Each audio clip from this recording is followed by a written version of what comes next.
Hello everyone. तो आज की वीडियो में हम लोग क्लास 8 हिस्ट्री का चैप्टर नंबर 8 को कवर करेंगे, जो कि है हमारा the making of national movement 1870s to 1947।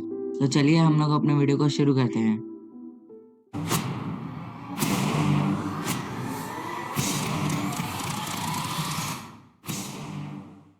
तो गाइज आज की वीडियो में हम लोग एक सिंगल टॉपिक को कवर करेंगे, जो कि है अ नेशन इन मेकिंग।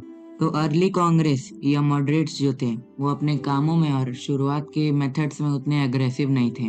उस टाइम में उन्होंने इंडियंस के लिए गवर्नमेंट और एडमिनिस्ट्रेशन में ग्रेटर वॉइस की डिमांड की थी, मतलब ज्यादा जो पीपल्स है वो गवर्नमेंट और एडमिनिस्ट्रेशन में पार्टिसिपेट कर सके। और उनकी यह भी डिमांड थी कि लेजिस्लेटिव काउंसिल को पीपल के लिए रिप्रेजेंटेटिव बनाया जाए और उसकी ज्यादा पावर्स दी जाए। फिर उन्होंने गवर्नमेंट में इंडियन पीपल्स के लिए हाई पोजीशन सिक्योर करने की भी डिमांड की थी। फिर उनकी यह भी डिमांड थी कि सिविल सर्विस एग्जामिनेशन को सिर्फ लंदन में नहीं बल्कि इंडिया में भी हेल्ड किया जाए। तो गाइस मेनली इस वीडियो में हम लोग मॉडरेट्स की डिमांड के बारे में ही जानेंगे। और उनकी यह भी डिमांड थी कि गवर्नमेंट में इंडियनाइजेशन किया जाए, मतलब कि जो इंडियन पीपल का पार्टिसिपेशन है वो गवर्नमेंट में ज्यादा हो, क्योंकि उस वक्त मोस्ट ऑफ द जॉब्स जो हैं वो वाइट संभालते थे, मतलब कि ब्रिटिशर संभालते थे, और वह इंडियन को रिस्पॉन्सिबल नहीं समझते थे। और उनकी यह भी डिमांड थी कि इंडिया से इंग्लैंड जो वेल्थ जा रहा था, जो कि इंडियन पीपल के टैक्स के रूप में ही जा रहा था, उसको भी रोका जाए। फिर उन्होंने यह भी कहा था कि जुडिशियरी को एग्जीक्यूटिव से अलग किया जाए, मतलब उसको सेपरेट कर दिया जाए। डिमांड यह भी की जा रही थी कि आर्म्स एक्ट को रिपील किया जाए, मतलब उसको वापस ले लिया जाए और लोगों को बोलने और एक्सप्रेशन देने का अधिकार हो, मतलब कि उनको फ्रीडम दे दी जाए। इसके बाद मॉडरेट्स ने बहुत सारी इकोनॉमिक इश्यूज को भी उठाया था। फिर उन्होंने यह भी बताया कि कैसे जो ब्रिटिश के रूल है उसने हमें पॉवर्टी और फेमेन्स में डाल दी, मतलब कि देश में गरीबी और भूखमरी आ गई थी। फिर उन्होंने पीपल्स को यह भी बताया था कि कैसे जो ग्रेन्स का एक्सपोर्ट था, मतलब कि इंडिया से यूरोप जो ग्रेन जा रहा था, उसकी वजह से इंडिया में फूड की शॉर्टेज हो गई थी, मतलब कि इंडिया में फूड की कमी हो गई थी। उन्होंने यह भी डिमांड किया था कि रेवेन्यू में रिडक्शन लाया जाए और फिर मिलिट्री का जो एक्सपेंडिचर हो रहा था उसमें भी कमी लाई जाए, और इरिगेशन के लिए फिजेंट्स को ज्यादा फंड्स दिए जाए।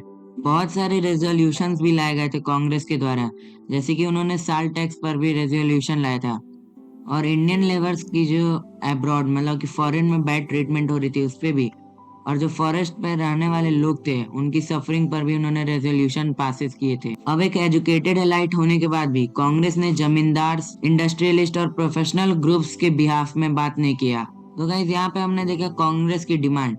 अब इस डिमांड को पूरा करने के लिए मॉडरेट के जो लीडर हैं उन्होंने पब्लिक अवेयरनेस फैलाना चालू कर दिया ब्रिटिश के अनजस्ट रूल के खिलाफ। उन्होंने न्यूज़पेपर पब्लिश करना चालू कर दिया, फिर से आर्टिकल भी लिखा और दिखाया कि कैसे जो ब्रिटिश है उसकी वजह से कैसे हमारी इकोनॉमी बर्बाद हो गई। ब्रिटिशर्स की उन्होंने अपने स्पीचेस में आलोचना की और अपने जो रिप्रेजेंटेटिव है उसको इंडिया के डिफरेंट पार्ट्स में पब्लिक ओपिनियन को जानने के लिए भेजा। उन्हें ऐसा लगा कि जो ब्रिटिशर्स हैं उनमें फ्रीडम और जस्टिस की जो आइडियाज है उसके लिए उनमें रिस्पेक्ट है, और इसीलिए वो सब इंडिया की जो डिमांड्स हैं उसको एक्सेप्ट कर लेंगे।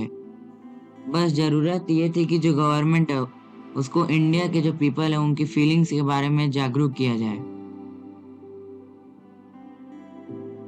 तो गाइस हमारे आज की वीडियो के लिए बस इतना ही, और उम्मीद है आपको आज की वीडियो इन्फॉर्मेशनल लगी होगी। Thank you for watching.